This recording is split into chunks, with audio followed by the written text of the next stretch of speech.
Se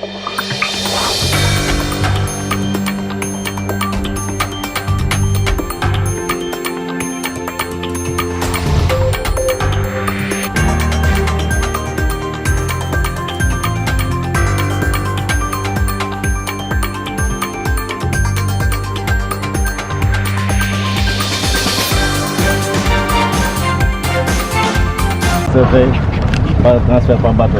Et la dernière fois, après sa visite, elle est venue, elle a parlé de nos problèmes de transfert de ça. Elle a dit, je vous offre une pirogue. Et chez Instant, ces services nous ont écrit pour nous demander d'écrire.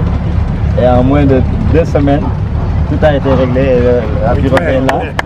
Donc, et pour votre information aussi, c'est pas parce qu'elle est là, elle nous a offert, mais c'est une promesse tenue. On a eu plusieurs fois des promesses. Celle-ci, elle a été tenue même en notre surprise parce que ça allait tellement vite. C'est pour ça qu'on en a parlé dans les réseaux sociaux, tous les groupes de l'île, et tout le monde a approuvé. Le maire se trouve présentement au Maroc. Il a demandé à M. Dia, qui est conseiller municipal, responsable du patrimoine, de parler à son nom, de remercier vivement Madame le ministre, au nom de la communauté et au nom à son nom personnel. C'est quelques mots d'introduction que je voulais dire.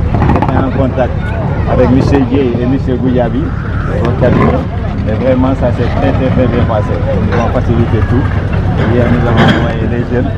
Ce sont eux qui s'occupent des problèmes de transfert. Et voilà, merci.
Permet aussi aux agents de l'assainissement d'exercer leurs fonctions dans de meilleures conditions, en termes de sécurité.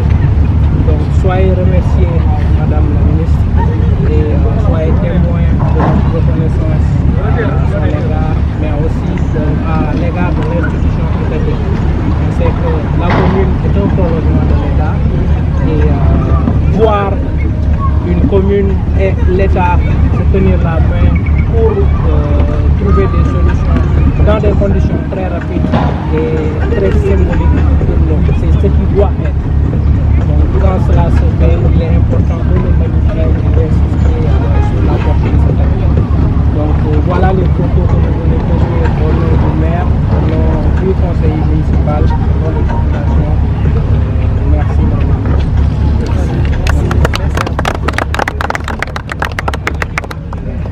Merci, peut-être placer un ou 2 ou 3 mots, voilà, pour vous dire que ça c'est tout à fait normal.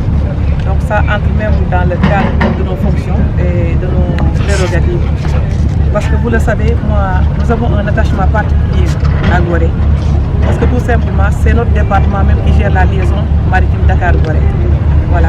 Et nous estimons qu'au-delà même du transport des passagers, nous devons aussi avoir un rôle important à jouer à ce niveau-là. Et donc c'est tout à fait naturellement, quand je suis venu la dernière fois et qu'on a évoqué la situation, heureusement il y avait une pirogue encore disponible. J'ai dit que non, cette pirogue-là, on va donner ça à Gorée. Et comme vous l'avez dit tout à l'heure, c'est important aussi que l'État et les collectivités locales se tiennent la main. Et ça entre même dans le cadre de notre référentiel. Parce qu'aujourd'hui, avec le développement des pôles territoriaux, ça veut dire que désormais, nous voulons que le développement se fasse à la base, donc à travers les pôles territoriaux. Et effectivement, Gorée aura un rôle très important à jouer, aura sa participation à jouer. Et j'ai été d'autant plus aussi, comment dirais-je, j'ai été d'autant plus à l'aise que quand je regarde l'eau, je vois c'est tellement propre, je me rends compte que vous vous en occupez et que vous avez des pratiques écologiques très importantes, que vous souciez beaucoup de la protection de l'environnement, qui est aussi du domaine de l'État. Et naturellement, effectivement, nous vous accompagnons.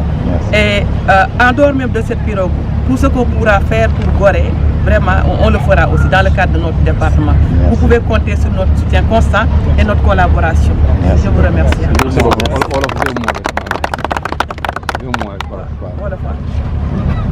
Ok, di xam rek ne pirogue bi nga xam ne ministère dañ ko fi indi ci turu ministère bi da di loo xam ne lu jaadu la ndax ni ma ko waxee léegi Gorée boo xoolee dafa am lu ñu boole lu rëy li ñu boole mooy boole ko ak sama département mooy boo xoolee liaison Dakar Gorée bi tey suñu département moo koy gérer à travers le port autonome de Dakar ba tey aussi vraiment ñu ciy liggéey bu rafet di xool chaque jour ñu koy gën a renforcer. kon bi ma fi ñëwee keroog ñëw def fi visite vraiment yéen itam ngeen accueillir bu rafet bi ma yëgee ne da ngeen a soxla pirogue supplémentaire ngir mbalit bi ngeen koy mën di yóbbu di ñëw fekk na aussi ministère ba am na benn bu fa des ma ne bii kat duñ ko yóbbu fenn bien que am na ñeneen ñu ko laajoon mais nañ leen ko indil waa Gorée ñeneen ñi ñu xaar suñu amee beneen loo ñu jox leen ko te loolu dafay lu jaadu ndax yéen force ci bateau bi pirogue yi ngeen ko mën a jaarale pour yóbbu mooy premier aspect bi deuxième aspect bi aussi di ngeen ko waxee état bi ak collectivité locale dañu war a àndandoo lëkkaloo di liggéey te loolu boo xoolee ci suñu référentiel daf ci nekk à travers le développement des pôles territoriaux kon moo tax léegi naturellement ñu indi ko mais dañu bëgg au-delà de cette pirogue vraiment mu am benn forme de collaboration parce que ñun il faut ñu collaborer liaison bi boole nañu ba pare donc il faut ñu collaborer vraiment gën a coopérer gën a jàppante ensemble département moom lu mu leen mën a jàppale rek incha allah dina ko def mën ngeen a compter si ñun. Voilà, ici, c'est le cœur, n'est-ce pas, de l'explication, du récit mémorial qu'on donne à tout visiteur, comme la municipalité le dit bien, aux pèlerins de Gorée. Nous considérons que pour cette terre de Gorée est un pèlerinage, une ressourcement, véritablement de tout visiteur, quelque bois qu'il soit. L'idée ici que nous faisons de la maison des esclaves de Gorée, c'est un lieu où on transmet dans l'oralité. La maison ne s'installe pas dans la dimension d'une nouvelle technologie. Nous voulons conserver ce récit mémoriel tel que cette maison-là a vu le jour, et conservé par l'État du Sénégal, à travers l'ancien président Léopold Sédar Senghor, qui a racheté cette maison-là à ses derniers propriétaires pour que ce discours mémoriel, ce récit mémoriel soit transmis de génération en génération. Et ici, quand le visiteur arrive, Madame le ministre, aujourd'hui vous êtes sous le soleil, généralement quand l'autorité arrive on prend les choses, mais à la maison des esclaves, on essaie quand même, tant que de ce pèlerinage-là, de vivre les conditions dans lesquelles, n'est-ce pas, ces anciens, ces grands-parents, comme nous les appelons ici à la maison des esclaves, les captifs, les ancêtres, comment ils ont vécu. Donc c'est pour cela le pèlerinage, n'est-ce pas, dans ce sanctuaire, si à son âge.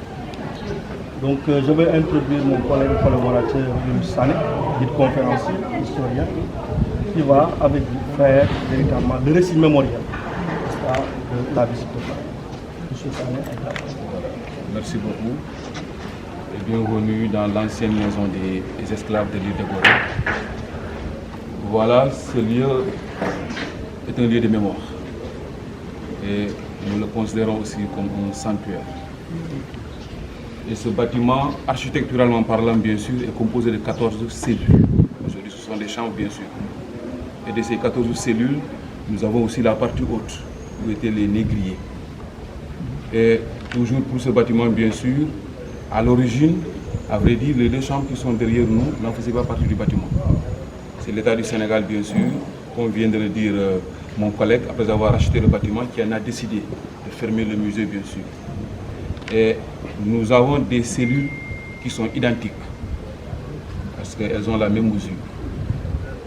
Ce sont au nombre de 5.